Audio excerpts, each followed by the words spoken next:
Glory to God. హల్లెలూయా. దేవునికి స్తోత్రం. మన రెండు చేతులు ఆకాశం వైపు ఎత్తి సర్వోన్నతుడైన దేవునికి కృతజ్ఞతా స్తుతులు స్తోత్రాలు చెల్లిద్దాం. హల్లెలూయా, హల్లెలూయా. దేవుని ప్రియులారా, మరొకసారి మన ప్రభువును రక్షకుడైన యేసుక్రీస్తు వారి అద్వితీయ శుభనామములో ఈ మాటలు వింటున్న దూరాన సమీపాన చేరిన ప్రతి ఒక్కరికి మా వందనాలు తెలియచేస్తూ ఉన్నాం. ఈ దినం 148వ కీర్తనలో ప్రతి ఒక్కరూ దేవుని స్తుతించుడి స్తుతించుడి స్తుతించుడి స్తుతించుడి అనే మాటలు మనము చాలా స్పష్టంగా చూస్తూ ఉన్నాం. ప్రతి ఒక్కరూ ఆయన్ను స్తుతించేవారిగా ఉండాలని. ఇది ఉపోద్ఘాతమేనండి.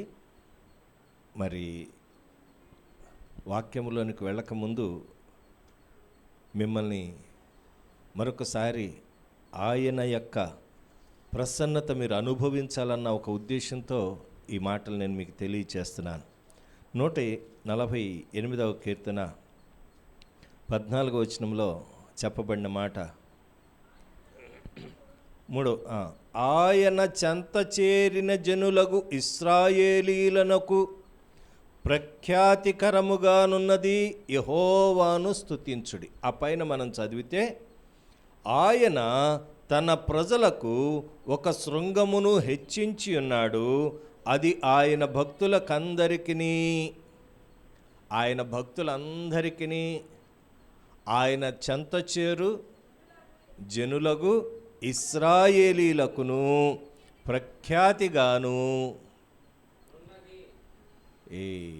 సురక్తమే జయం. సగం మాట మింగేసాం అనుకోండి,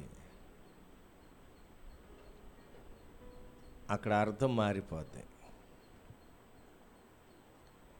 ఆయనను ఆశ్రయించే ప్రతి నరునికి, ప్రతి జనమునకు ఒక కులము లేదు, ఒక మతము లేదు, జాతి లేదు, ప్రాంతము లేదు.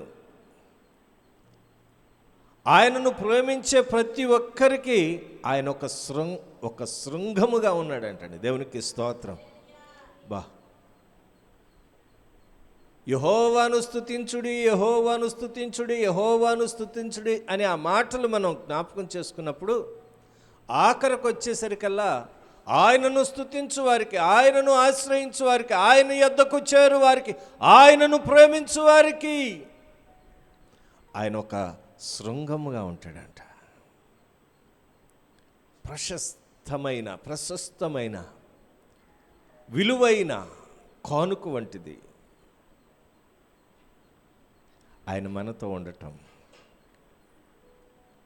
ఆయన ప్రేమించే జనులందరికీ, ఒకరికి కాదండి. స్తోత్రం. ఉదయకాలాన 6:37 అవుతుంది. ఆ ఫోన్ కాల్ నేను అటెండ్ అయ్యాను. రాత్రి 11:30కి ఒక ఫోన్ కాల్. చెప్పాను కదండి, మన సహోదరుడు జాన్ గారు వారి కుటుంబం కొరకు ప్రార్థన చేయమన్నారని. మొన్న పై శుక్రవారము ప్రార్థన చేస్తున్నాం మనం ఆ కుటుంబం కొరకు. మా బాబు కొరకు ప్రార్థన చేయండి అయ్యా, నాకేమీ అవసరం లేదు పాస్టర్ గారు, మా బాబు బాగుపడితే చాలు అని చెప్పేసి ఆయన మాట్లాడుతుంటే, మా మాటలు కాదండి, దేవుని మాటలు మీరు విశ్వసించండి, దేవుడు కార్యం చేస్తాడు, దేవుడు మీ చేయి పట్టి నడిపిస్తాడండి అన్న. పాస్టర్ గారు, ఒక విషయంలో పొరపాటు చేశానండి అన్నాడు. నాకు అర్థం కాల. ఏంటయ్యా?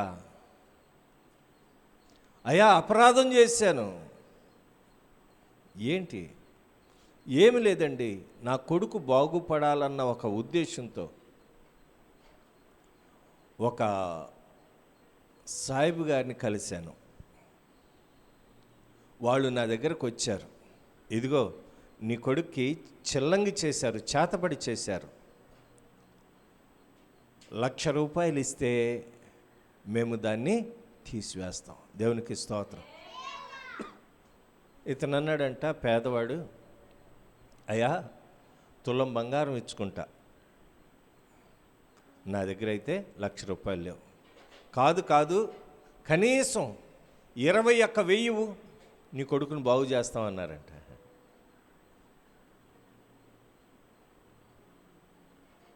ఇప్పుడైతే నా దగ్గర డబ్బులు లేవు. వాడు బాగుపడిన తర్వాత నేను మీకు 1 తులం బంగారం 2,100 డబ్బులు ఇస్తాను. అచ్చచ్చచ్చ, అలా కాదు, నీ కొడుకు బాగుపడాలని నీకు లేదు అని రెచ్చగొట్టే మాటలు చెప్పారంట. అయ్యా, నా స్థితి ఇది, నా పరిస్థితి ఇది. ఊరు వచ్చాను. నా టిఫిన్ ఖర్చులకి, ఈ సోపులకి, నాకు రోజు ఖర్చులు నెలకి ₹7,000 అయిపోతున్నాయి ఈ సిటీలో. కాబట్టి నేను ఏమి వెనకేయలేకపోతున్నాను. మీరు ఇంకేదైనా చేయండి అంటే, లేదు నువ్వు ఇస్తేనే నీ కొడుకు బాగుపడతాడు, లేకపోతే అన్నట్లుగా మాట్లాడేసరికి తండ్రి హృదయం కదండి. సరే, నా దగ్గర ₹2,100 ఉంది, తీసుకుని వెళ్ళండి. ఆడు బాగుపడితే 1 తులం బంగారం ఇస్తాను. దేవునికి స్తోత్రం. పొరపాటు చేశానండి. నేనన్నాను, యెహోవాను విడిచిపెట్టి తిరుగు ప్రజలు శాపగ్రస్తులవుతారు. దేవుడి గురించి నీకు తెలీదా? దేవుని కార్యాలు నీకు తెలీదా? దేవుని ఆలోచన నీకు తెలీదా? ఆనాడు సౌలులాగా చిల్లంగి దాని దగ్గరికి వెళ్ళి మరలా సోది చెప్పించుకుంటావా?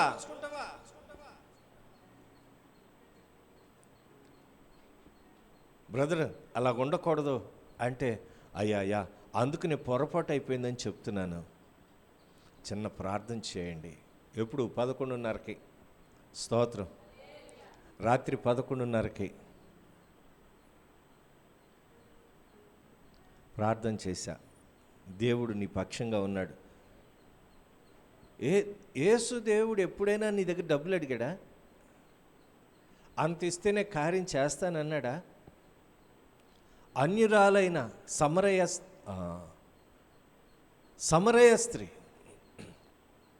స్త్రీ కదండి, అన్యురాలైన ఒక స్త్రీ వచ్చి, అయ్యా, నా కుమార్తె చావసిద్ధంగా ఉంది, దెయ్యం పట్టి పీడించబడుతుంది, నా కుమార్తెను బాగు చేయి అన్నప్పుడు నువ్వు డబ్బులు ఇస్తేనే నేను చేస్తానన్నాడా? లేదండి. మాటికి గోజాడుతూ ఉంటే ఒక్క మాట కూడా మాట్లాడలేదంట యేసయ్య. శిష్యులు అన్నారు, బోధకుడా, ఆమెను తొందరగా పంపించి మనల్ని విసిగించేస్తుంది, మన వెంబడిస్తూ ఉంది, చిరాకు పెడుతుంది, పంపించేయి అన్నారు. ఇశ్రాయేలీలు కొరకు నేను పంపబడ్డాను. ఇదిగో, దేవుని పిల్లలు తినవలసిన రొట్టె ముక్కలు కుక్కలకు పెట్టడం అది యోగ్యమైనదా అని శిష్యులను అడిగాడు. ఆ స్త్రీ వెంటనే మోకాళ్ళేసి, అయ్యా, చిన్నపిల్లలు తింటూ ఉన్న రొట్టె ముక్కలు బల్ల కింద పడితే ఆ కుక్క పిల్లలు తినవా?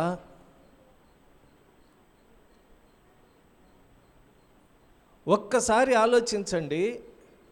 బల్ల కింద పడే రొట్టె ముక్కలు కుక్క పిల్లలు తింటాయి. ఆమె విశ్వాసమును చూసి దేవుని వాక్యం చెప్తుంది, ఆయన ఆశ్చర్యపడి నీ కుమార్తె బాగుపడిద్దెళ్ళు. దేవునికి స్తోత్రం, హల్లెలూయా. ఆయన అక్కడ బేరం ఆడితే మరొకలాగా ఉండేది. అమ్మా, నువ్వెంత ఇస్తావో చెప్పు, మా శిష్యులకు చెప్పు.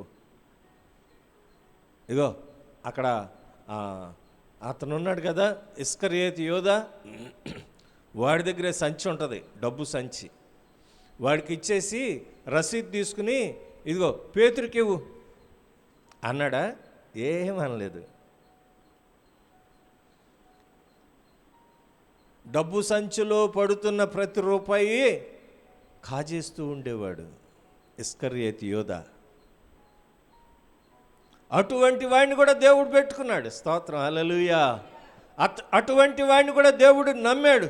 అటువంటి వాడిని కూడా దేవుడు ప్రేమించాడు. ప్రేమించిన తన శిష్యులను అని దేవుని వాక్యం చెప్తుంది. ఎవరినైతే పిలిచాడో, ఎవరినైతే ఇష్టపడ్డాడో వారిని పిలిచాడు దేవుడు. పిలవటమే కాదండి, వారిని శిష్యులుగా చేసుకున్నాడు.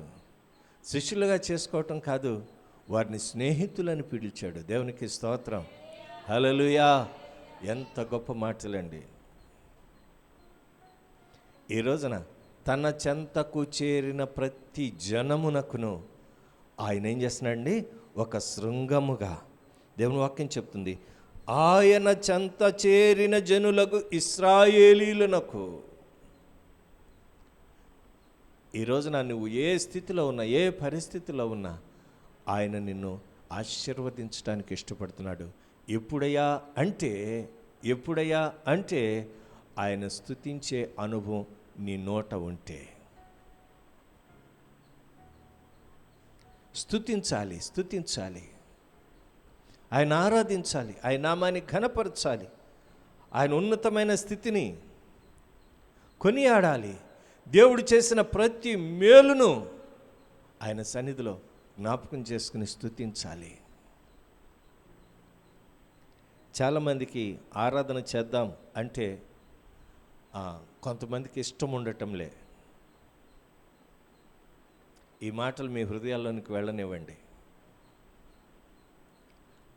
ఇక్కడేమో దేవుడు స్వేచ్ఛగా ఆరాధించడానికి అవకాశం ఇచ్చాడు, సౌండ్ సిస్టమ్ ఇచ్చాడు, మైకులు ఇచ్చాడు, ఏమండి ఎక్విప్మెంట్ చాలా పెద్దది ఇచ్చాడు.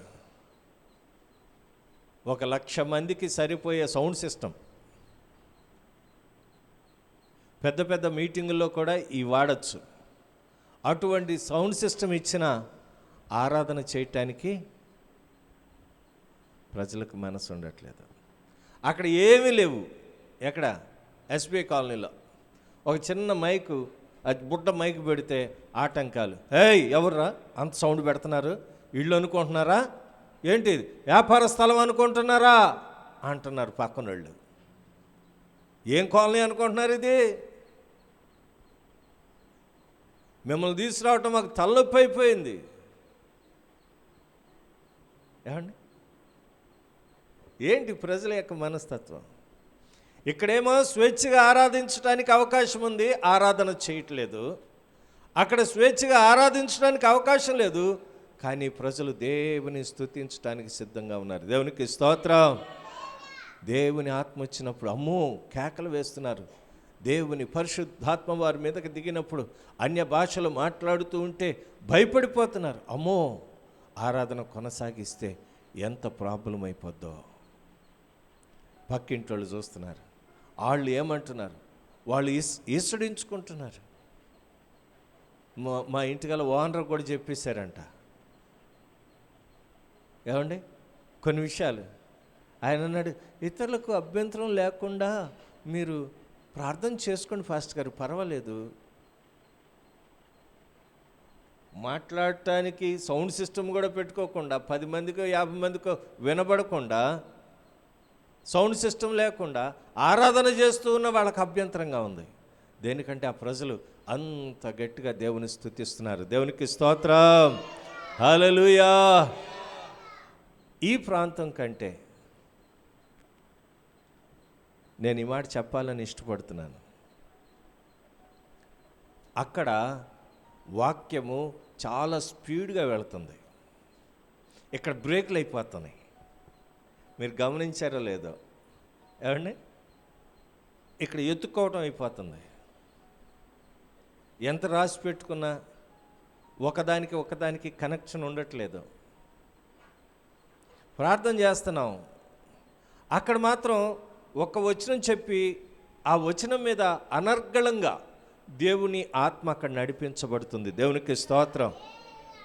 నేను వాస్తవాలు మాట్లాడుతున్నాను ప్రియులారా, మిమ్మల్ని ఏదో కించపరచాలని లేకపోతే మిమ్మల్ని ఏదో క్రిటిసైజ్ చేయాలని కాదు నా ఉద్దేశం. మీరు కూడా నేర్చుకోవాలి. ప్రార్థన చేస్తున్నారు, అయ్యా మా సేవకుని నిలవబెట్టు, రెండింతల ఆత్మలు దయచేయి, బోరగా ఉండు, ఇదిగో నీ సిలువ చాటును మరుగుపరచు అని ప్రార్థన చేసేవాళ్ళము మనమే. దేవుడు మాట్లాడితే గింజుకునే వాళ్ళం కూడా మనమే. ఎలాగైద్ది అంటే నీ ప్రార్థన దేవుడు వింటలేదా? దేవుడు నీ ప్రార్థన ఆలకించటం లేదా? దేవుడు నిన్ను స్తుతి ఆయన దగ్గరికి చేరటం లేదా?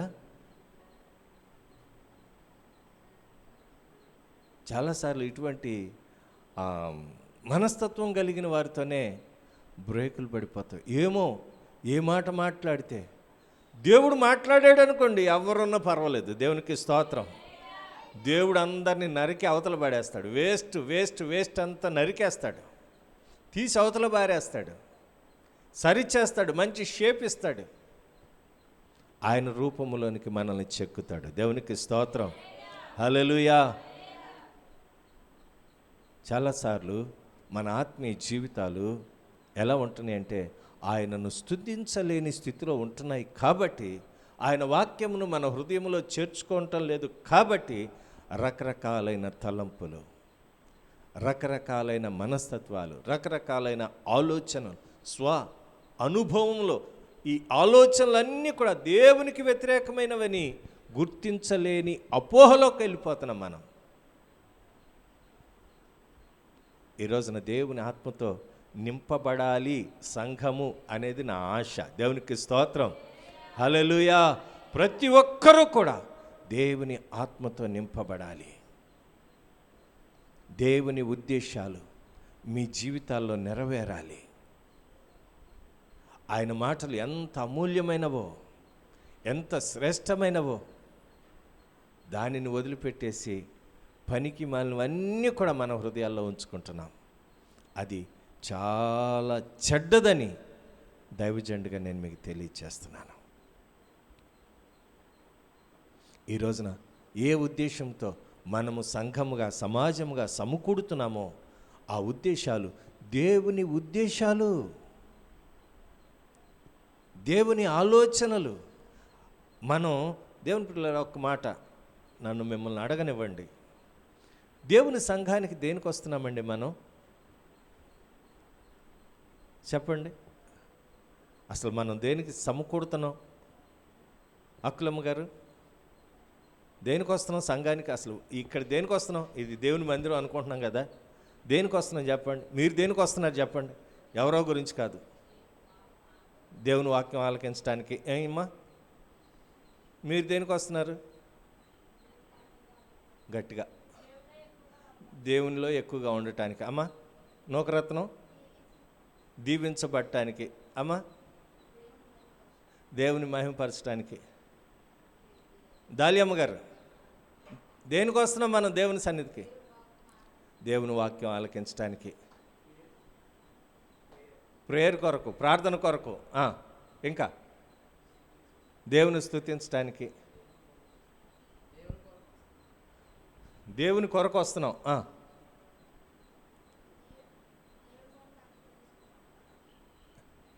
గట్టిగా చెప్పరా, చెప్పు. దేవుని కొరకు అందరినీ తీసుకుని రావటానికి. Okay, very good.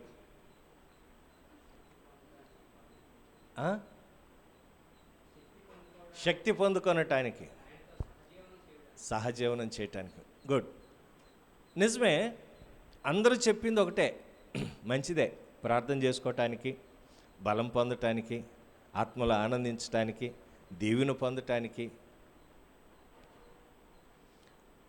ఇవన్నీ మీ జీవితాల్లో జరుగుతున్నాయా? పాస్టర్ గారు ఏమైనా అడగండి, మేమేదో కానుకేసి వెళ్ళిపోతాం, అంతేగాని ఇవన్నీ అసలు మమ్మల్ని అడగద్దండి అంటే మనం వచ్చిన దానికి ఏది ఉపయోగం ఉండదు.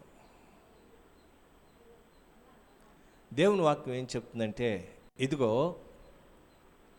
మీరు నా సన్నిధికి వచ్చినప్పుడు నేను మిమ్మల్ని చూస్తాను. దేవునికి స్తోత్రం. ఆయన సన్నిధిలో సమకూడినప్పుడు దేవుడు మనల్ని చూస్తాడంట. మనల్ని చూడటమే కాదు, మన హృదయాలను పరిశీలిస్తాడు. మనకందరికీ తెలిసిన సంఘటనే. ఒక మాట నేను మీకు చెప్పనివ్వండి. ఏలి ఎదుట హన్నా ప్రార్థన చేస్తుంది. ఏం ప్రార్థన చేస్తుందో ఏలి గారికి వినపడలేదు. గమనించండి, ఏలి గారు అల్లంత దూరంలో కూర్చుని ఉన్నాడు. ఆమె దేవుని మందిరంలోనికి వచ్చింది, ప్రార్థన చేస్తూ ఉన్నది, మౌనంగా ఉంది. మౌనంలోనే ప్రార్థన చేస్తుంది.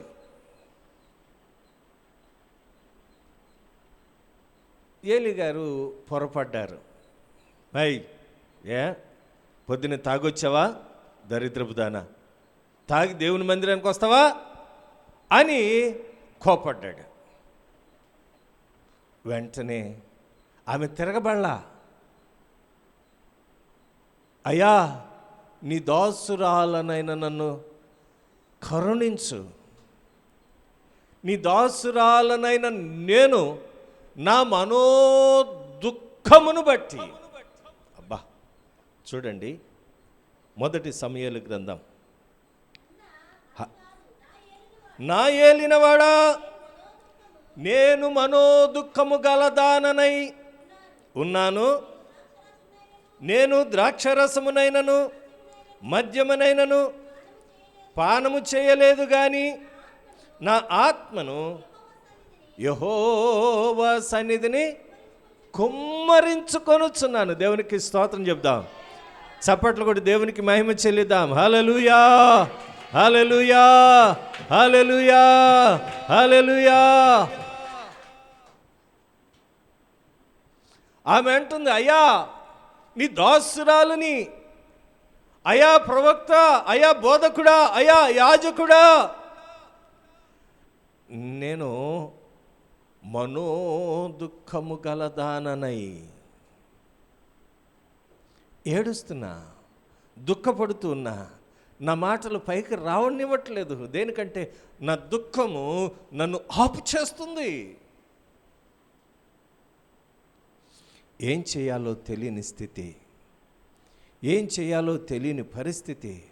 ఆ దుఃఖము చేత నా హృదయమునంతా కూడా దేవుని సన్నిధిలో కుమ్మరిస్తున్నాను. దేవునికి స్తోత్రం. శుక్రవారం ప్రార్థనలో, ఉపవాస ప్రార్థనలో అనేక మంది కొరకు, దేశ విదేశాల్లో ఉన్న భక్తుల కొరకు, దేశ విదేశాల్లో ఉద్యోగాల నిమిత్తం, వ్యాపారాల నిమిత్తం వెళ్ళిన వారి కొరకు, ఇదిగో అననుకూలమైన పరిస్థితిలో ఉన్న వారి కొరకు భారభరితమైన హృదయముతో మనము విజ్ఞాపన చేస్తున్నాం. దేవునికి స్తోత్రం. శుక్రవార ప్రార్థనలు, హన్నా ప్రార్థనలు, ఎస్తేరు ప్రార్థనలు, విడుదల ప్రార్థనలు. ఎందుకు ఈ మాట తెలియచేస్తున్నానంటే, కొంతమందికి మనోదుఖం ఉంటుంది, ఎవరితోనూ మాట్లాడరు. అలాంటప్పుడు కూడా మనం కదిలించకూడదు. దుఃఖం పోయే వరకు వారి కొరకు మనం ప్రార్థన చేయటమే. ఏలి గారు తొందరపడ్డాడని మనం చెప్పలేం. ఆ రోజుల్లో మత్తులైన వారు కూడా వచ్చేవారేమో, లేకపోతే ఆయన దేనికంటాడు, ద్రాక్షరసం దాకా వచ్చావా నువ్వు దరిద్రపు దానా, తెల్లారిందా నీకు, అప్పుడే తాగుబోతు సచ్చినోడా ఏంటి. ఆ రోజుల్లో కూడా తాగేసి దేవుని మందిరానికి వచ్చేవాళ్ళు. ఏసన్ గారు ఒక ప్రార్థనా కొడుకు వెళ్ళాడంట. సాయంత్రం పూట ప్రార్థనా కొడుకు జరిగే ప్రదేశంలో ప్రార్థన జరుగుతుంది. అంటే ఆ స్థానిక పాస్టర్ గారు ప్రోగ్రాం కండక్ట్ చేసి ఒకదాని తర్వాత ఒకటి నడిపిస్తున్నాడు. ఇంతలో ఒక ఆయన వచ్చాడంట. ఆయన ఎలా ఉన్నాడయ్యా అంటే, చూడటానికి పెద్ద మనిషిలాగా ఉన్నాడు, కానీ తాగేసి చిందులేస్తున్నాడంట. తాగేసి చిందులేయటమే కాదు, దేవుని ప్రియులారా గమనించండి, అల్లరి కూడా చేస్తున్నాడంట.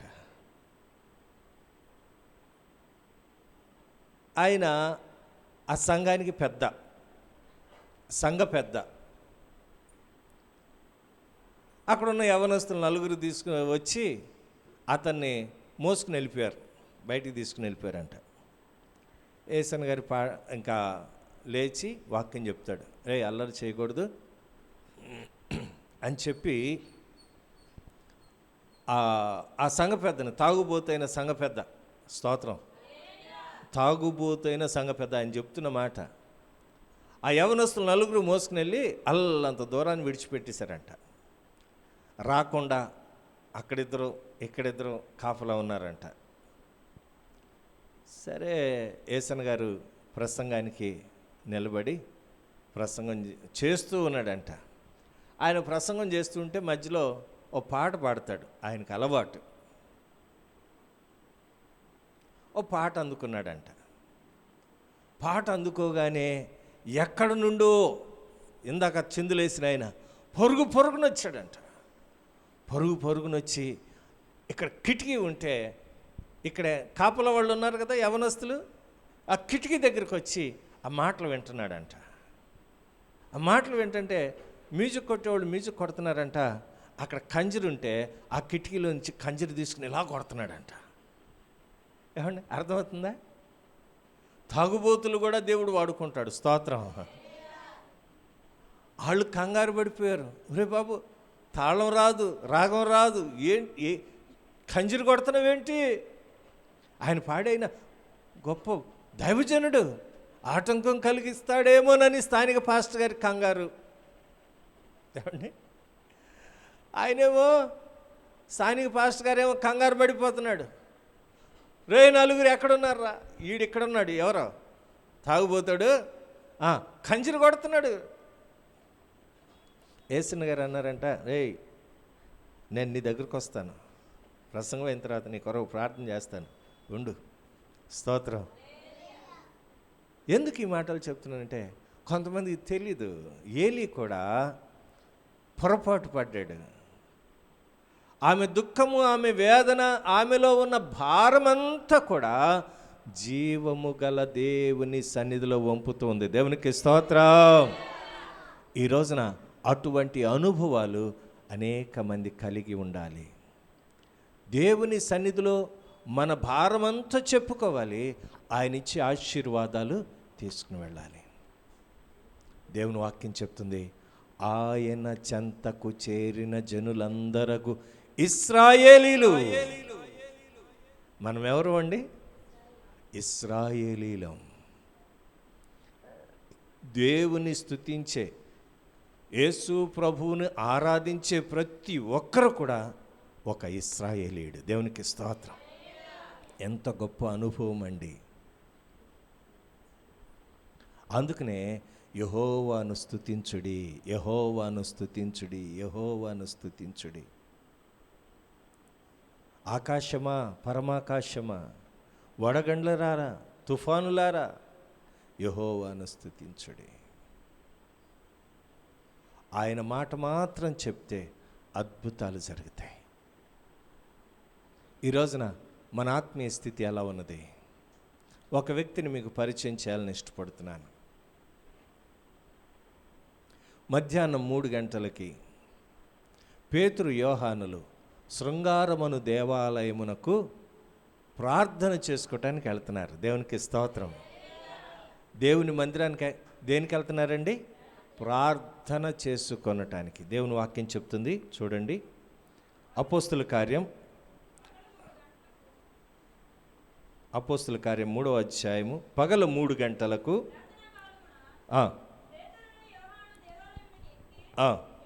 వెళ్ళుచుండగా పుట్టినది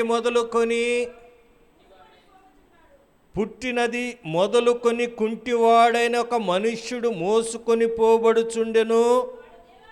వాడు దేవాలయములోనికి వెళ్ళు వారిని భిక్షమడుగుటకు కొందరు ప్రతిదినము వానిని శృంగారమును దేవాలయపు ద్వారమునద్ద ఉంచుచూ వచ్చిరి.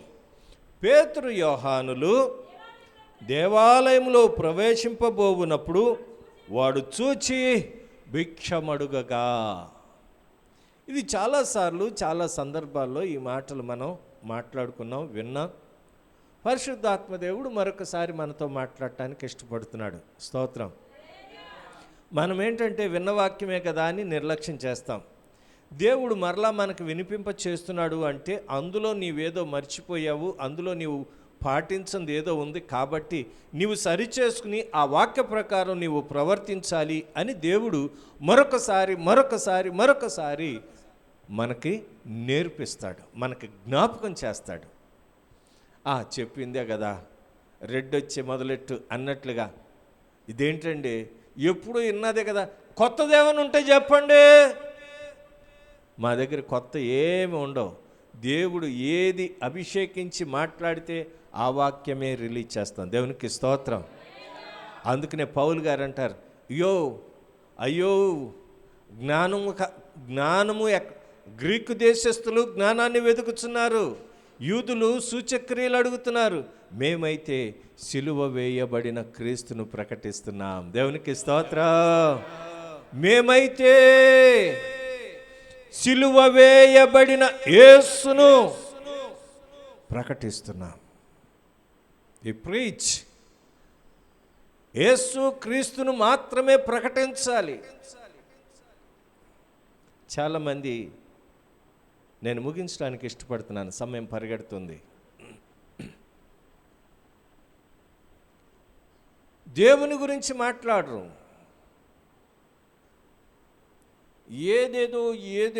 ఏదేదో. ఒక అమ్మకి దర్శనం వచ్చిందంట. స్తోత్రం చెప్పండి అమ్మ. మగోళ్ళు కూడా చెప్పండి, మగోళ్ళు ఒక్కళ్ళే చెప్పండి. స్తోత్రం. గట్టిగా చెప్దాం, కలిసి చెప్దాం, అందరం దేవునికి స్తోత్రం చెల్లిద్దాం. హల్లెలూయా. ఒక అమ్మకి దర్శనం వచ్చిందంట. అన్నయ్య అంది. ఏమ్మా? దర్శనం వచ్చింది. ఏంటమ్మా? నన్ను కుక్క తరుముతుందన్నయ్యా, ఏంటి దీని భావం అంది. ఏమ్మా? కుక్క తరుముతుంది, దానికి ఏమైనా అర్థం ఉంటుందా? ఏమోనమ్మా, నువ్వు పడుకునేటప్పుడు ఏమైనా ఆలోచిస్తూ పడుకున్నావేమో కుక్క గురించి, నక్క గురించి, అందుకని అటువంటి దర్శనాలు వచ్చినాయేమో. దానికి ఏముంటుందమ్మా అంటే, ఈ అన్నయ్య సరిగ్గా చెప్పలేదు అని ఒక 10 మందికి చెప్పి మళ్ళీ ఇంకొక పాస్టర్ గారి దగ్గరికి వెళ్ళిందంట. ఆయన అన్నాడంట, చెప్పించు మొహమా, దెయ్యం నిన్ను ఎంటాడుతుంది, జాగ్రత్త, నేను నీ కొరకు ప్రార్థన చేస్తాను, 1000 రూపాయలు అన్నాడంట. ఏమండి, ఎలా ఉంటుందండి?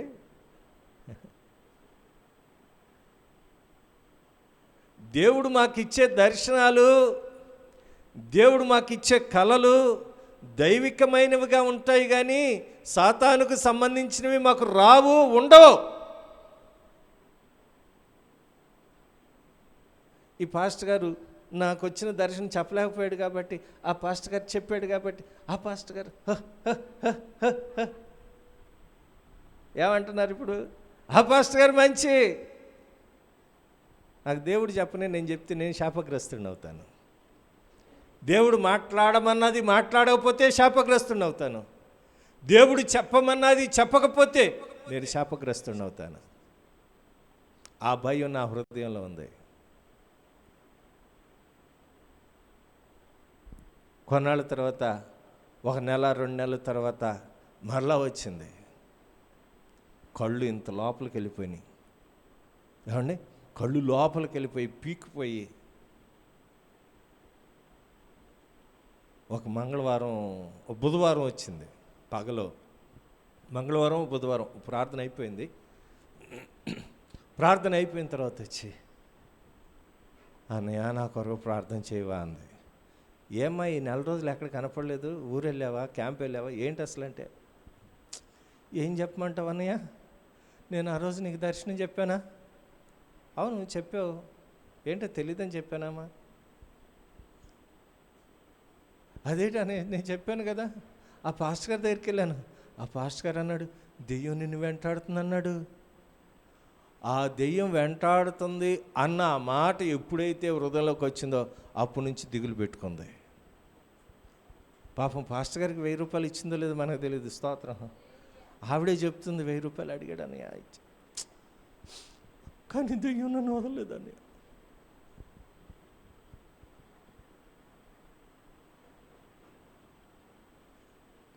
కుక్క వెంటబడటం ఏంటి, దానికి దర్శనం ఏంటి, నాకు అర్థం కాలేదు.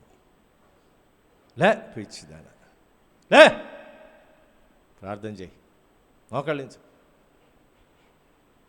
కొబ్బరి నూనె రాసి ప్రార్థన చేశాను. స్తోత్రం. ఎందుకు ఈ మాటలు చెప్తున్నానంటే, కొంతమంది ఏంటంటే ఆ భయము, ఆ భీతి అలాగుండిపోయి వాళ్ళు తిన్నది కూడా శరీరానికి వంట పట్టకుండా, నిద్ర లేకుండా, ఏమో దెయ్యం వచ్చేస్తుందేమో మధ్యరాత్రిలో, నిద్ర పట్టదు. చచ్చిపోతాం. ఏమండి, నిజంగా ఈరోజు దేవుడు మనల్ని పిలిచాడు అనుకోండి, దేవుడితో ఉంటాం. బ్రతికున్నాం అనుకోండి, దేవుని సేవ చేస్తాం. అటువంటి తీర్మానం ఉండాలి. కానీ అమ్మో చచ్చిపోతామేమో, అమ్మో సైతాన్. ఆ భర్తకు కూడా సుఖం లేకుండా పోయింది. దేవునికి స్తోత్రం. కారణం ఏంటి? సైతాన్ కూడా ఎక్కువైపోయింది. పాస్టర్ గారు చెప్పాడు. పాస్టర్ గారు చెప్తే సైతాన్ వచ్చినట్టే. ప్రార్థన చేస్తానన్నాడు, పోలేదు. ప్రార్థన చేస్తానన్నాడు, పోలేదు. ఆ పాస్టర్ గారు ప్రార్థన చేస్తే పోలేదు, మళ్ళీ అదొక ప్రచారం. ఆ మాటలు నాకు చెప్పింది.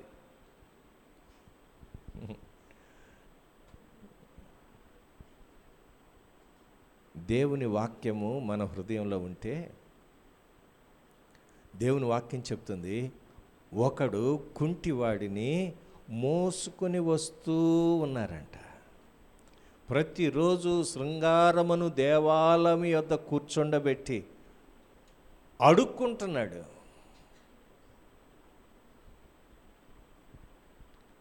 ఈ రోజున చాలామంది దేవుడు మీకు ఇస్తున్న ఆశీర్వాదాన్ని మర్చిపోయి లేని దాని గురించి యాచిస్తూ ప్రయాసపడుతున్నారు చాలామంది. అన్న వస్త్రములు గలవారమై అని దేవుని వాక్యం చెప్తుంది. ఈ జీవన పోరాటం అన్న వస్త్రాల గురించి కాదు, దేవుడు మనకిస్తాడు. దేవుని వాక్యం ఏం చెప్తుందో తెలుసా? ఎవరు పిచ్చోళ్ళారా, దేనికి కంగారు పడతారు? రేపుడు గురించి దేనికి కంగారు పడతారు?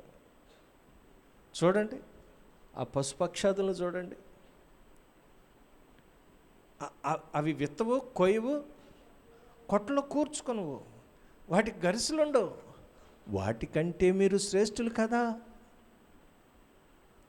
దేవుడు వాటికంటే మనల్ని శ్రేష్ఠులుగా చేస్తే మనం ఏం చేస్తాం?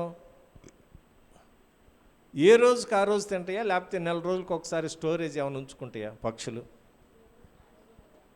ఏమండి, మా పిల్లికి ఒక 20 రూపాయల మాంసం, మామూలు మాంసం కాదు, తల ముక్కలు తీసుకుని వస్తాయి ఇన్ని.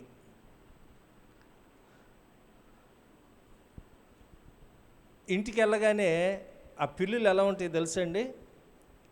ఎవరైనా చిన్నపిల్లలు ఇంట్లో ఉంటే డాడీ ఇంటికి రాగానే చాక్లెట్ తెచ్చాడా, పొట్లాలు తెచ్చాడా, కారపూస తెచ్చాడా అని ఎలాగైతే ఎదురు చూస్తారో పిల్లలు, డాడీ రాగానే వెంటనే మెడ మీద పట్టుకుని ముద్దులు పెట్టేసి సంచి పట్టుకుని డాడీ ఏం తెచ్చావు నాకని పిల్లలు ఎలాగైతే అడుగుతారో, ఆ పిల్లి పిల్లలు కూడా అలా పరుగున వచ్చేస్తాయి.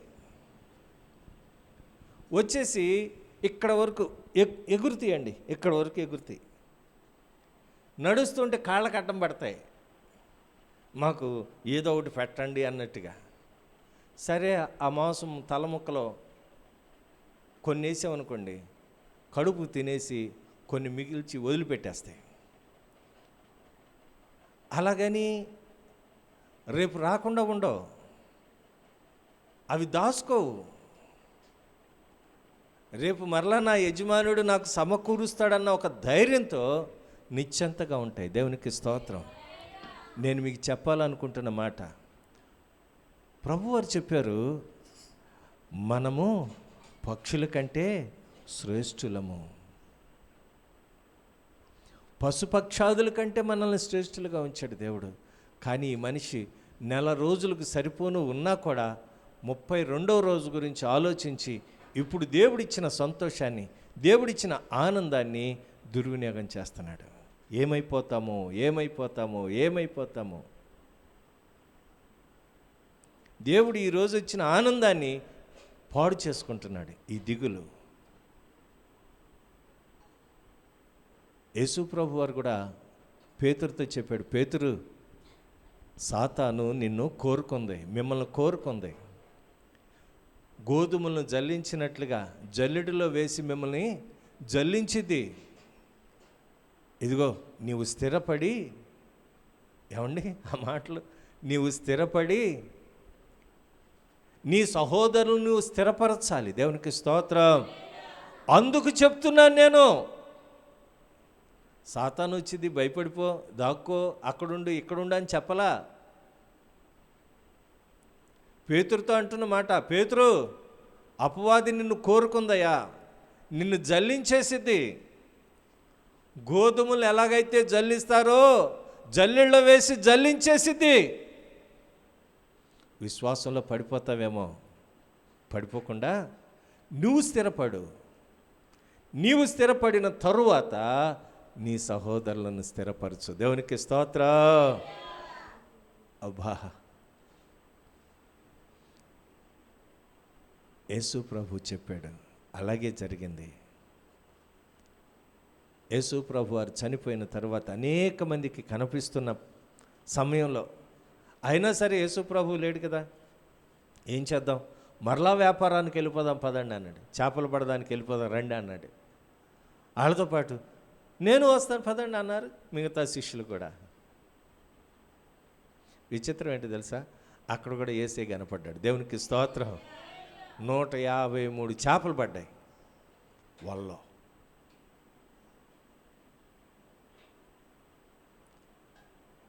వస్త్రహీనుడై ఉండుట చేత గబాల దూకేశాడంట సముద్రంలోకి. పేతురు, ప్రభు సుమి అన్నారు ఎవరో. ఎలా ఉన్నాడు, దిగంబరిగా ఉన్నాడు. వెంటనే దూకేశాడంట. దేవుడు చెప్పింది ఆయన జీవితంలో నెరవేరింది.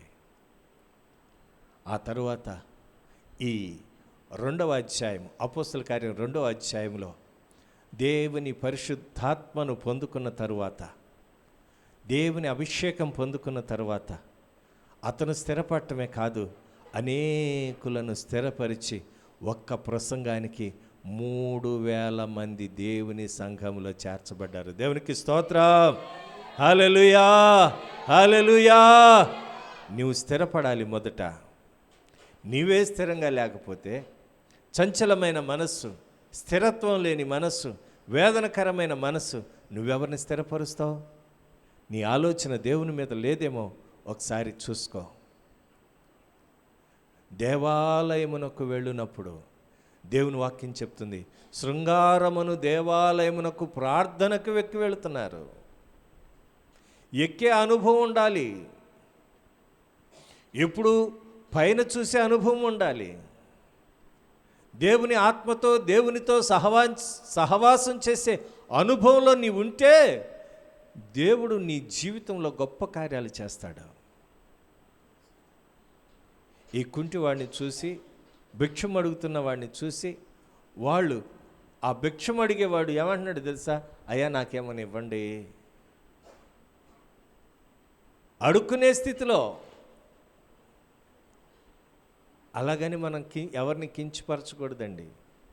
యేసు ప్రభు వారు ఆ శృంగారం అని దేవాలయంకి ఎన్నిసార్లు వెళ్ళాడో మనకు తెలియదు. సమాజ మందిరానికి ఎన్నిసార్లు వెళ్ళాడో తెలియదు. ఈయన ఎప్పుడెప్పుడు అడుక్కుంటున్నాడో తెలియదు. ప్రార్థనా స్థలానికి వెళుతున్నప్పుడు మాత్రం కనపడ్డాడు. ఆయన పేతురు యోహానులను యాచిస్తూ ఉన్నాడు. అతని స్థితిగతులు అక్కడ వ్రాయబడ్డాయి. అతను పుట్టుకతో కుంటివాడు. పుట్టుకతోనే. మనం ఎవరికైనా సాక్ష్యం చెప్పేటప్పుడు ఏం చెప్తాం తెలుసండి, మేము పుట్టుకతో క్రైస్తవులం కాదండి, హైందవ కుటుంబంలో నుండి వచ్చాం, దేవుణ్ణి నమ్ముకున్నామండి. అవునా కదా? ఏమండి ఇక్కడ ఉన్నవాళ్ళు పుట్టుకతో క్రైస్తవులు ఎవరైనా ఉన్నారా? ఎవరు లేరు. సువార్త విని దేవుణ్ణి విశ్వసించి దేవుణ్ణి వెంబడిస్తున్న వారం. ఈ కుంటివాడు పుట్టుకతోనే కుంటివాడు. అయితే అతన్ని మోసుకుని వచ్చి దేవాలయం దగ్గర కూర్చుండబెడుతున్నారు. కూర్చుండబెట్టడమే కాదు ప్రియులారా, గమనించండి, ప్రతిరోజు కూడా వాడు యాచిస్తున్నాడు. యాచించిన డబ్బులు పంచుకుంటున్నారు. అయితే దేవుని వాక్యం చెప్తుంది, చూడండి 4-5 వచనాలు. పేతురును యోహానును వానిని తేరిచొచ్చి మా తట్టు చూడమనిరి. వాడు వారి యొద్ద ఏమైనా దొరుకునేమోనని కనిపెట్టుచుండెను. దేవునికి స్తోత్రం. ఒక్క నిమిషం ఆగుదాం ఇక్కడ, నేను ముగించేస్తానండి, టైం పరిగెడుతుంది. దేవుని వాక్యం చెప్తుంది, వాడు యాచిస్తూ ఉన్నాడు, అయ్యా ఏమైనా దొరికిద్దేమోనని. పేతురు యోహాను అన్నారు, అరే మా వైపు చూడు అన్నాడు. ఎప్పుడైతే తేరి చూడటం మొదలుపెట్టాడు, ఏ బంగారం ఇస్తారో, ఏ సిల్వర్ ఇస్తారో, ఆ రోజుల్లో వెండికున్న ప్రాముఖ్యత అది.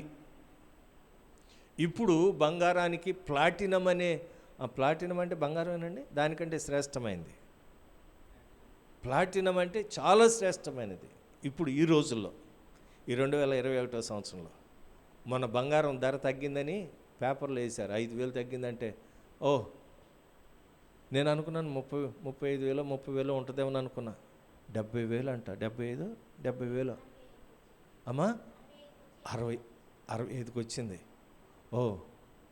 స్తోత్రం. ఈ రోజుల్లో బంగారానికి ప్లాటినంకి చాలా విలువ ఉంది. ఆ రోజుల్లో వెండికి విలువ, బంగారం అంటే ఏం విలువ తక్కువ ఉండేది, కానీ తక్కువ. పేతురు యోహానుల దగ్గర ఏమైనా దొరుకునేమో. అబ్బా తెల్ల బట్టలు వేసుకున్నారు, వీళ్ళ దగ్గర బాగానే ఉంటాయేమో పరుసుల నిండా అనుకుంటున్నారు. ఆయన అడుక్కునేవాడు, ఏం దొరికిద్దా అని చూస్తుంటే, మా దగ్గర వెండి బంగారములు లేవు కానీ. ఏంటండి పేతురు స్టేట్మెంట్ ఏంటి చూడండి. అంతటా పేతురు, వెండి బంగారములు నా యొద్ద లేవు కానీ నాకు కలిగినదే నీకు ఇచ్చుచున్నాను, నజరేయుడైన యేసు క్రీస్తు నామములో నడువు. Name of Jesus. వెండి బంగారములు మా దగ్గర లేవు. నేను అనుకుంటున్నాను పేతురు అబద్ధం చెప్పాడేమో. ఏమండి, యేసుక్రీస్తు వారి పరిచర్య చాలా డిఫరెంట్ పరిచర్య అండి. మేము కూడా అప్పుడప్పుడు ఇలాగే ఆలోచిస్తాం, ఏంటి ఆయన చాలామంది సేవకులు, చాలామంది నాకు తెలిసిన పెద్ద పెద్దవాళ్ళు డొనేషన్లు ఇస్తారు. 10,000 20,000 ₹1,00,000 అలాగే డొనేషన్లు ఇచ్చే స్థితి వాళ్ళకి ఇచ్చావు. మాకేంటైనా ఒక మీటింగ్ పెట్టాలంటే మేము నలిగిపోతున్నాం.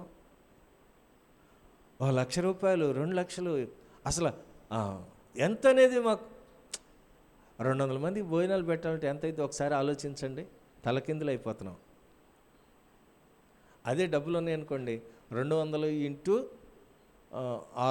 500 రూపాయలు ఇప్పుడు ప్లేటు, 250 300 ఉంటుందా భోజనం? రే క్యాటరింగ్కి వెళ్తాగా చెప్పు. 300 ఇంటూ 2 భోజనం, ప్లేట్ భోజనం, చికెన్ కాదు మామూలే,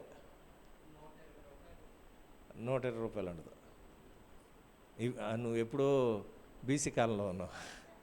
ఎంత ఉంటుందిరా చెప్పరా? 180 మామూలు భోజనం, చికెను బిర్యానీ 250, 300 వేసుకో. నూకరాజు చెప్పినట్టు అనుకుందాం. 300 ఇంటూ 200 ఎంతండి? 200 మందికి 300 రూపాయలు చొప్పున ఎంత అవుతుందండి? 100 మందికి 30,000 60,000 భోజనాలకే కాస్ట్. తలకిందులైపోతాం. మనం చేసుకుంటున్నాం కాబట్టి ఒక 25,000 20,000. మొన్న ఎవరు నూకరత్నం చెల్లి 1,000 రూపాయలు ముందు ఇచ్చి, అనయ్య మీరు ముందు పని కానివ్వండి అంది. ఆ రెండో శుక్రవారం వచ్చి 250 ఇచ్చి, అనయ్య అంత సక్రంగా జరిగింది కదా, పర్లేదు. ఏమండి,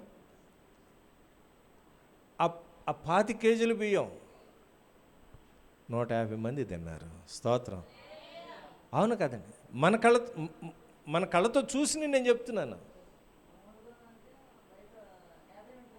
క్యాటరింగ్ వేరు, వాళ్ళు ఇంతంత పెడతాడు, మనం ఎన్నిసార్లు వస్తావా అంటాడు, మళ్ళీ ఇంతంత పెట్టి. అవునా కదా, 1 స్పూను 2 స్పూన్లు వేస్తాడు, మళ్ళీ వస్తున్నావేంటి అంటాడు, ఇంత తింటావా అంటాడు. అలా చూస్తాడు, మనకు సిగ్గు అనిపించింది. ఏం తింటాం, ఏం వెళ్తాం అనిపించింది. కానీ కడుపు నిండా తినటానికే కదా మనం వెళ్ళేది. స్తోత్రం. అయితే యేసుక్రీస్తు పరిచర్య, పన్ను కట్టడానికి కూడా డబ్బులు లేవు. పేతురుని పిలిచి అంటున్నాడు, ఇదిగో ఆ కోనేరు దగ్గరికి వెళ్ళి, ఆ సరస్సు దగ్గరికి వెళ్ళి గేలం వేయి, ఓ చేప పడిద్ది, ఆ చేప నోట్లో 2 కాళ్ళు ఉంటాయి, 2 షెకెల తీసుకుని వచ్చి నాకొకటి నీకొకటి పన్ను కట్టి అంటాడు. అంటే ఎంత పేదరికమైన, ఏమండి, పరిచర్య చూడండి, ఆలోచించండి. పేతురు అంటున్నాడు, వెండి బంగారాలు మా యొద్ద లేవు, నాకు కలిగినదే నేను మీకు ఇస్తున్నాను. నజరేయుడైన యేసుక్రీస్తు నామములో లేచినాడు.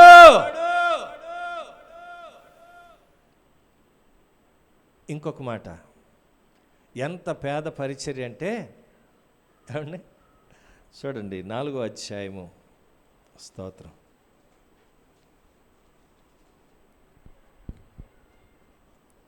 4వ అధ్యాయము ఆఖరి వచనం, 36వ వచనం చదవండి. 37 అమ్మి దాని వెల తెచ్చి అపోస్తలుల పాదముల యొద్ద పెట్టిరి. దేవునికి స్తోత్రం. అంటే అపోస్తలు ఇప్పుడు ఏంటి, ధనవంతుల బేదవారా? అర్థమవుతుందండి ఆ మాటలు? పన్ను కట్టడానికి కూడా డబ్బు లేదు, పన్ను కట్టడానికి స్తోమత లేదు. పేతురు అంటున్నాడు, పేతురు అబద్ధం చెప్పడు కదా, వెండి బంగారములు మా దగ్గర లేవు, మాకు కలిగిందే నేను మీకు ఇస్తున్నాను. నజరేయుడైన యేసుక్రీస్తు నామములో లేచినాడు. ఈ రోజున నడక లేక చాలామంది వాకింగ్ చేస్తున్నారు కదండి. బ్రతకాలి అంటే వాకింగ్, తినటం ఎందుకో, నడవటం ఎందుకో. తిండి తగ్గించవచ్చు కదా, ఏమండి, తగ్గించడం. ఎన్నో సంవత్సరాల నుండి నువ్వు ఇలాగే కూర్చున్నావురా, ఎన్నో సంవత్సరాల నుండి ఎదుగు బొదుగు లేకుండా అడుక్కునే స్థితిలోనే ఉన్నావు. ఈనాడైనా యేసు నామములో లేచి గంతులు వేయి. ఆది అపోస్తుల పాదాల దగ్గరికి, ఏమండి, స్థిరాస్తులు అన్నీ అమ్మి వారి పాదాల దగ్గర పెట్టారు. అమ్మ దశంభాగం పోయిన నెలలో రాలేదురా చెల్లి అంటే, అవునా అన్నయ్య, డాక్టర్కి ఇచ్చేసానులే. ఎవరికి ఇచ్చారు? డాక్టర్కి ఇచ్చేసానులే. నేను ఎవరిని అడగనండి, నాకు ఇచ్చిన వాళ్ళందరి పేర్ల మీద చేతులేసి, ప్రభువా ఈ దశమ భాగాలు లేమిలో ఇచ్చారో ఉన్నతిలో ఇచ్చారో నువ్వు ఎరుగుదు, వారి చేతి పనులను దీవించండి, వారి వ్యాపారాలను దీవించండి, వారి కష్టాయిస్తాలను దీవించండి. ఇదే నా ప్రార్థన. ఇవ్వలేని వారు ఉంటే సామర్థ్యాన్ని దయచేయండి. ఒకసారి మీకు చెప్పానో లేదో, సంవత్సరానికి 200 రూపాయలు ఒక కవర్లో పెట్టి వాళ్ళ పేర్లు, ఇంట్లో 4 పేర్లు 5 పేర్లు రాసి, ఇప్పుడు అల్లుడు మనవడు కూడా తయారయ్యాడు, స్తోత్రం, 7 పేర్లు రాసి 200 రూపాయలు కానుక ఇచ్చి, పాస్టర్ గారు నేను కానుక ఇచ్చాను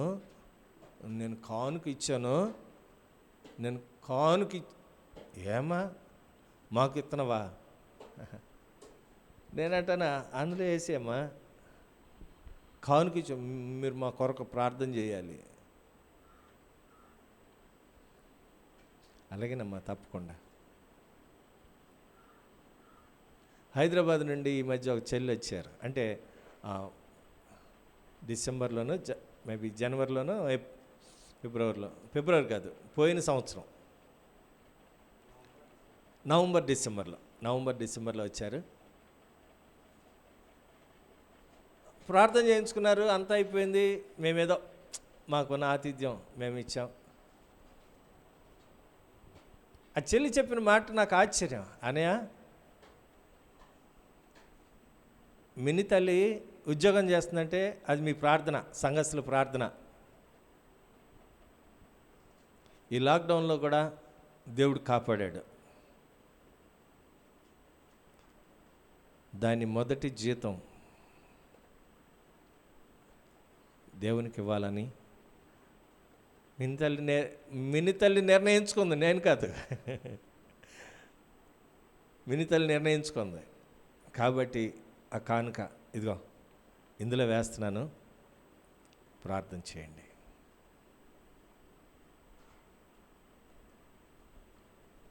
నాకు ఆశ్చర్యం వేసింది. నేనేదో చిన్న అమౌంట్ అనుకున్నాను. గూగుల్లో ఏదో కంపెనీ ఏదో చెప్పారు, మర్చిపోయాను నేను. ఆ కానుక కాకుండా విజయ్ గారు కూడా మీకు కానుక పంపించారు. ఈ కానుక ఆయన పుట్టినరోజు కానుక. మీరు ప్రార్థన చేయండి. స్తోత్రం. నాకు ఆశ్చర్యం వేసింది. ఏమ్మా, అంత దూరం నుండి వచ్చి ఇవాళ అన్నయ్య, మా ఎదుగుదల కొరకు, బిడ్డల చదువుల కొరకు మీరు ప్రార్థన చేశారు. విజయ్ గారు 3 నెలలు 4 నెలలు డబ్బులు పంపించకుండా విసిగిపోతున్నప్పుడు మేము దేవుని సన్నిధిలో పడి ఏడ్చిన ఏడుపు దేవుడు విన్నాడు. ఇదిగో ఈ నెల మీదే ప్రార్థన చేశాం. దేవుడు ఆలకించి ఆయన మనసు మార్చి ప్రతి నెల డబ్బులు పంపిస్తున్నాడు. అది దేవుని కార్యం. ఆయన పుట్టినరోజు కొరకు ఇదిగోండి కానుక అని వేరే కవర్ ఇచ్చింది. ఆ డబ్బులన్నీ ఉన్నాయా మా దగ్గర? ఏమండి, పరిచర్య ఖర్చు పెడతామా? మీరు నమ్మరు, కానీ మీరు నమ్మరు. ఎలాగూ దైవజనులు చెప్పే మాటలు నమ్మరు, అయినా నేను చెప్తున్నాను, ప్రకటిస్తున్నాను. పుట్టినరోజుకి మా పాస్టర్ గారు ఒక మంచి సూట్ తీసుకోవాలని పెద్ద షాప్కి వెళ్ళాం. నేను అనుకున్నాను ఒక 3,000 4,000 వచ్చేసిద్దిలే, పర్వాలేదులే అనుకుని, సరేమ్మా వెళ్ళాం. నాకు సరిపోయేవి అక్కడ లేవు. స్తోత్రం. అంటే అంత లావు అయిపోయాను అనమాట నేను. ఆ షాపు కాదు, ఈ షాపు కాదు, ఆ షాపు అని 5 గంటలకు వెళ్ళిన వాళ్ళం 7 గంటలకు నీరసం అయిపోయాం. మొన్న మార్చిలో అండి, ఫిబ్రవరి లాస్ట్ వీక్. సరే, ఒక పెద్ద షాపు ఇంకా ఫైనల్, లేకపోతే వెళ్ళిపోదామమ్మా అన్న. సరే వెళ్ళామండి. ఒక సూట్ వేసుకున్నా, అది నాకు బాగా నచ్చింది. ఎంత తెలుసా? 15,000. నేనెంత బడ్జెట్? 4,000 కానీ 5,000 కానీ నా బడ్జెట్. 15,000 అనగానే పాస్టర్ గారు అన్నారు, తీసుకుందామని, నీకు నచ్చింది కదా, తీసుకో అంటుంది. నేను అన్నాను, ఈ 15,000కి దేవుడికి లెక్కప్ప చెప్పాలి. ఖర్చు పెడతాం ఇప్పుడు, ఎవరికి లెక్కప్ప చెప్పాలి? దేవుడికి. అంత అవసరమా? అంటే ఒకటి, నాకు నచ్చింది కానీ పాస్టర్ గారికి నచ్చలా, కానీ తీసుకోమంటున్నారు. నీకు నచ్చింది కాబట్టి తీసుకో, బాగుంది, తీసుకోండి అంటున్నారు. సరే, నేను అన్నాను, అంత బడ్జెట్ వద్దు, తక్కువలో చూడు. సార్, ఇది స్టార్టింగేనండి. ఏంటి? 15,000 స్టార్టింగ్ అంట. ఇంకా కాముగా పూర్ణ మార్కెట్ దగ్గర ఒక షాప్ ఉందండి. అంటే మేము రెగ్యులర్గా అక్కడ బట్టలు తీసుకుంటాం. అమ్మా ఇదంతా కాదు, ఒక 1,000 రూపాయల్లో ఏదో నార్మల్ డ్రెస్ తీసుకుందాం, ఏదో కొత్త బట్టలు వేసుకోవాలన్న ఉద్దేశం, అంతేగాని ఇంకేం లేదు అనేసరికి సరే ఇంకా 15,000 బడ్జెట్ ఎక్కువ, సర్లే అని చెప్పేసి వచ్చామండి. 750 రూపాయల్లో మంచి బట్టలు వచ్చినాయి. దేవునికి స్తోత్రం. మొన్న శుక్రవారం కదండి, మార్చి 5వ తారీఖు శుక్రవారం పడింది. ఆ శుక్రవారం రోజున ఇక్కడికి వేసుకుని వచ్చాను. ఎంత బాగున్నాయో! ఎంత? 750 రూపాయలు. ఎవరికైనా 750 రూపాయలు అంటే ఊరుకోండి, అబద్ధం చెప్తున్నారు మీరు అంటారు. ఎంత లేదన్నా 3,000 ఉంటాయి ఈ బట్టలో. స్తోత్రం. మీరు అబద్ధం చెప్తున్నారు. 750 రూపాయలకి ఆ కుట్టుగోలు రాదు కదండి, 500 రూపాయలు కుట్టుగోలే. మీకు ఎవరు ఇచ్చారండి అంటారు. కానీ నా దేవుడు సమకూర్చాడు. దేవునికి స్తోత్రం. అది వేసుకుంటే ఎంత బాగుందో, ఎంత ఫ్రీగా ఉందో, నా మనసు ఎంత సంతోషించిందో. ఎందుకు ఈ మాటలు చెప్తున్నానంటే, ఆది అపోస్తలుల దగ్గరకు వారి స్థిరాస్తులు తీసుకుని వచ్చి పెట్టినా వారందరూ సమిష్టిగా పంచుకున్నారు. కానీ ఎవరి దగ్గర మేము గొప్పవాళ్ళం, మా దగ్గరే డబ్బులు ఉండాలని ఎక్కడ చెప్పలేదు. పేతురు అంటున్నాడు, వెండి బంగారములు మా యొద్ద లేవు కానీ నాకు కలిగింది నేను మీకు ఇస్తున్నాను. నేను ఏం కలిగి ఉన్నానో తెలుసా? నజరేయుడైన యేసును. దేవునికి స్తోత్రం. హల్లెలూయా. ఈ రోజున దేవుని స్తుతించే వారి దగ్గర యేసు క్రీస్తు వారు ఉంటారు. నజరేయుడైన యేసు మీతో ఉంటాడు. ఇంకా కష్టాలేనండి, ఇంకా నష్టాలేనండి, ఎప్పుడు చూసినా రోగాలేనండి, మమ్మల్ని విడిచిపోవట్లేదండి. మేము బంధుత్వం అయిపోయాం, రోగాలకి బంధువులు అయిపోయారంట. స్తోత్రం. ఒక అమ్మ చెప్తుంది, ఒక అమ్మేమో దెయ్యాలతో సహవాసం చేస్తుంది, ఒక అమ్మేమో రోగాలతో సహవాసం చేస్తుంది. అవి మమ్మల్ని విడిచిపెట్టలేదండి. నీ తలంపు, నీ ఉద్దేశము దేని మీద ఉంది? దెయ్యాల మీద, రోగాల మీద ఉంది. దేవుడి మీద ఉంటే నీవన్నీ కూడా మర్చిపోయి దేవుని స్తుతిస్తావు. దేవునికి స్తోత్రం. వెంటనే ఆ కుంటెడు ఏమయ్యాడు ఒకసారి చూసి ఈరోజు ముగించేద్దాం. లేవనెత్తెను. అయితే చదవండి. లేవనెత్తెను, వెంటనే వాని పాదములను చీలమండలను బలము పొందెను. వాడు దిగ్గున లేచి నిలిచి నడిచెను. నడుచుచు గంతులు వేయచ్చు దేవుని స్తుతించుచు వారితో కూడా స్తోత్రం. విడుదల పొందినవాడు, స్వస్థత పొందినవాడు దేవాలయంలోనికి వెళ్ళాడు. కానీ అమ్మో, ఇన్ని రోజులు నా పెళ్ళాన్ని చూడలేదు, ఇన్ని రోజులు మా తల్లిదండ్రులను చూడలేదు, ఇన్ని రోజులు ఫ్రెండ్షిప్ కట్ అయిపోయింది, ఇన్ని రోజులు మందుబాబులు ఎక్కడున్నారో అక్కడికి పరిగెత్తలా. ఎక్కడికి పరిగెత్తాడు? దేవాలయంలోనికి. ఎలాగా? దేవుని స్తుతిస్తూ గంతులు వేస్తున్నాడంట.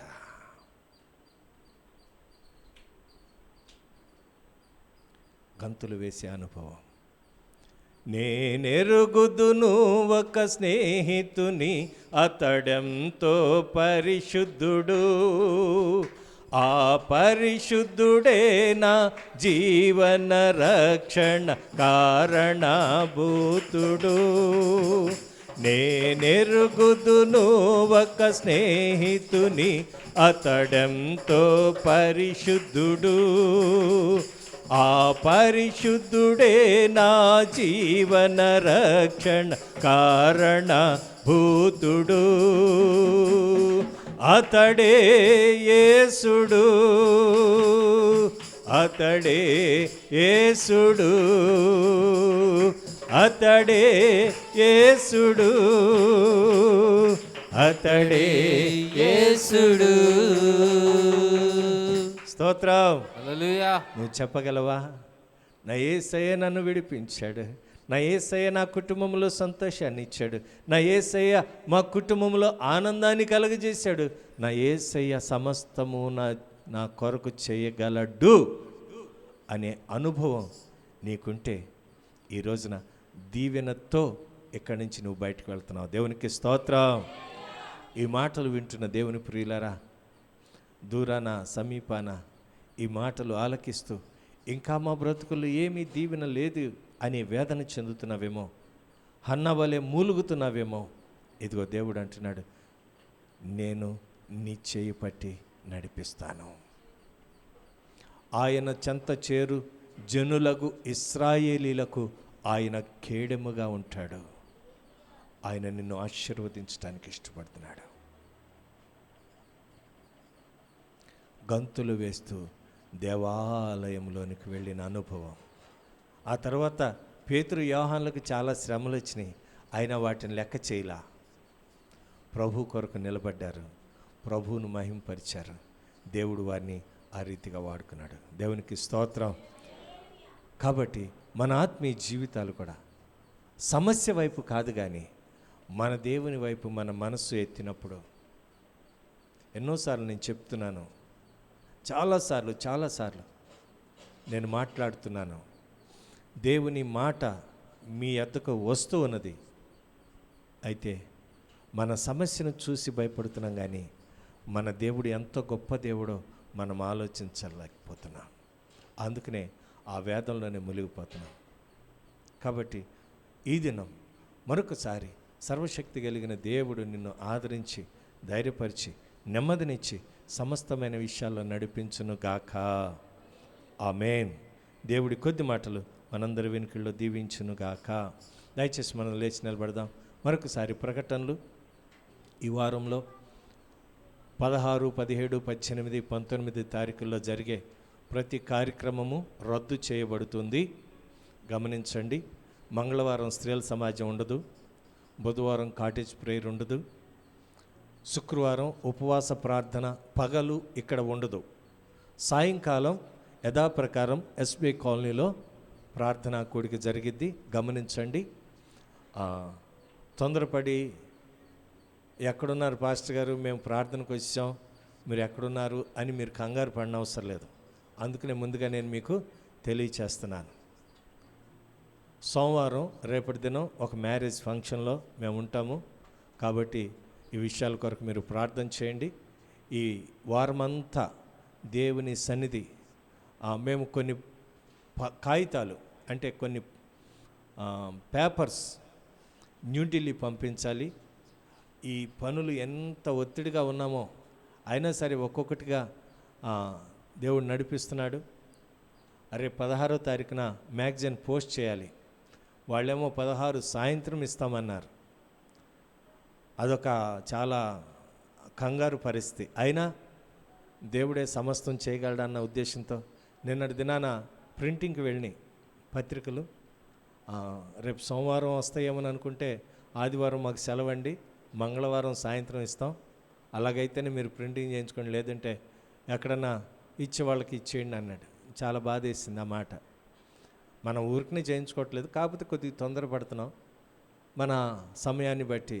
కానీ వాళ్ళు అలాగనేసరికి కొద్దిగా బాధ అనిపించింది. అయినా ప్రభు గొప్పవాడు కాబట్టి ఆదరించేవాడు. కాబట్టి వీటన్నిటి విషయంలో మీరు ప్రార్థన చేయండి. సమస్తమైన విషయాల్లో దేవుడు తన కాపుదలను ఇస్తున్నాడు. ఈ సమయంలో చక్కని పాట పాడుతుండగా కానుకలు, అర్పణలు, దశమ భాగాలు, ప్రథమ ఫలాలు, కృతజ్ఞత అర్పణలు అర్పించుకుందాం. నూకరాజు, నువ్వు లేటుగా వస్తున్నావేంటి? అలా రాకండి. 9:30 మ్యాక్సిమం 9:30 కల్లా రావడానికి ప్రయత్నం చేయండి. అంటే పేరు పెట్టి దేనికి చెప్తున్నా అంటే ఇక్కడ వాళ్ళు చాలామంది అలాగే వస్తున్నారు, అందుకని నీకు చెప్తే వాళ్ళకు కూడా బుద్ధి వచ్చిందని. నిన్న పోయిన వారం కూడా ప్రార్థన అంతా అయిపోయిన తర్వాత వచ్చాం. అలాగొద్దు ప్లీజ్, అది క్షేమం కాదు అది. రైట్. స్తోత్రం. హల్లెలూయా. దేవునికి మహిమ కలుగును గాక. నూతన గీతమునే పాడేదా మనోహరుడా యేసయ్యా, నీవు చూపిన ప్రేమను నే మరువను, ఏ స్థితిలోనైనను. నూతన గీతము నే పాడేదా, మనోహరుడా యేసయ్యా. నీవు చూపిన ప్రేమను నే మరువను, ఏ స్థితిలో నైనను. సమర్పణతో సేవించెదను నిన్నే, సజీవుడనై ఆరాధించెద నిన్నే. సమర్పణతో సేవించెదను నిన్నే,